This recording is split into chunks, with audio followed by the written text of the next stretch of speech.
Hello, welcome to the latest episode of Through the Pages. If you like the books I tend to review on here, whether that be fiction or weird science stuff, or like today, criminal justice reform, like, subscribe.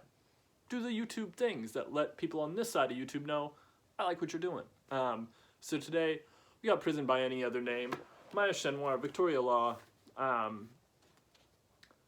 heavyweight of a book. So recently reviewed Becoming Abolitionist and by Dorica Purnell, and I've had some other sort of like criminal justice reform, policing books on here, and I would say this is the heaviest. So with Becoming Abolitionist, it felt like there was like an air of optimism in this, or in it, where Prison by Any Other Name is just very direct. This is how this is going, and what I like about it is that it shows all of these prison alternatives for what they really are. And I think we get so trapped in this mindset of like, it's better than a jail cell, and so as if that means it's good. It's just another shade of awful. And what these authors do through the book is just a phenomenal way to break them down one by one, and not in a like a small-minded, we reject everything all the time. Like, it's just, this shit isn't working. And data and real-life stories from people that are living it. And I think one of the things that really resonated from the book for me was how it explains all of these programs, be they drug rehabilitation centers or these like rehabilitation centers for sex workers, or like at-home ankle monitors, all of these things as just expanding the net. Like, so the criminal justice system is capturing some people. With these programs, more people are in their reach. And it just becomes new forms of prison, the prison industrial complex extending. And that's something that I think is easy to lose sight of because we're distracted by our own optimism that, oh, maybe this is a little bit better. I think is that better? Do I like that more? Like, but everything is a bad scenario. Like, it's all different shades of prison. And so I think when you talk about prison abolition or police abolition, like, you have to look so big picture at all this stuff.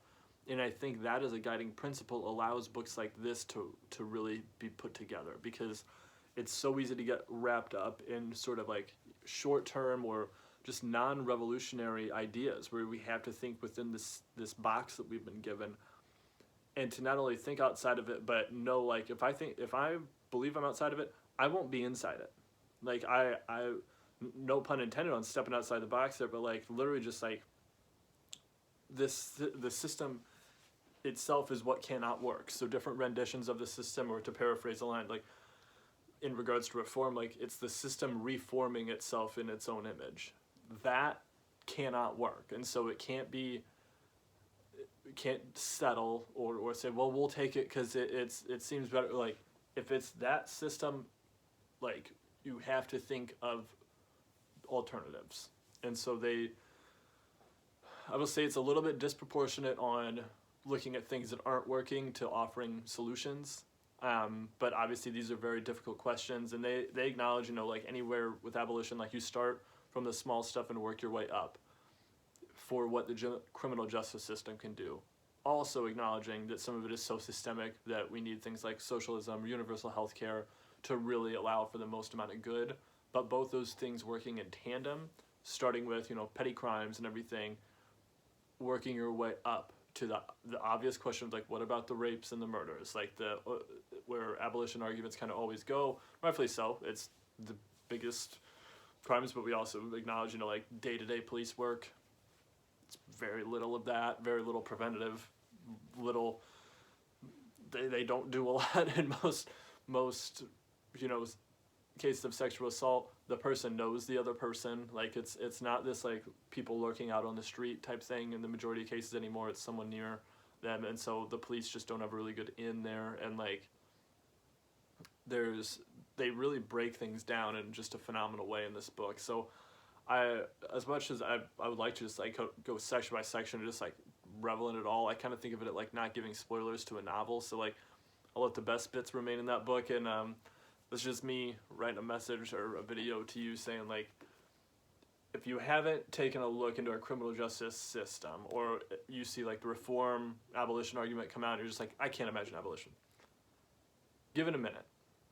If you're gonna give one person, like, this is a very, very honest, no padding way.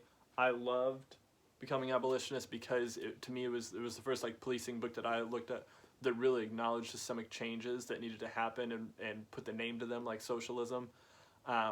This takes it further, and so I really, really like it. I probably need to do my due diligence and read a book on reforming instead of abolition that like would counter these arguments to help me get my understanding of it. But so far, abolition is the ideal to me. So let me know in the comments below.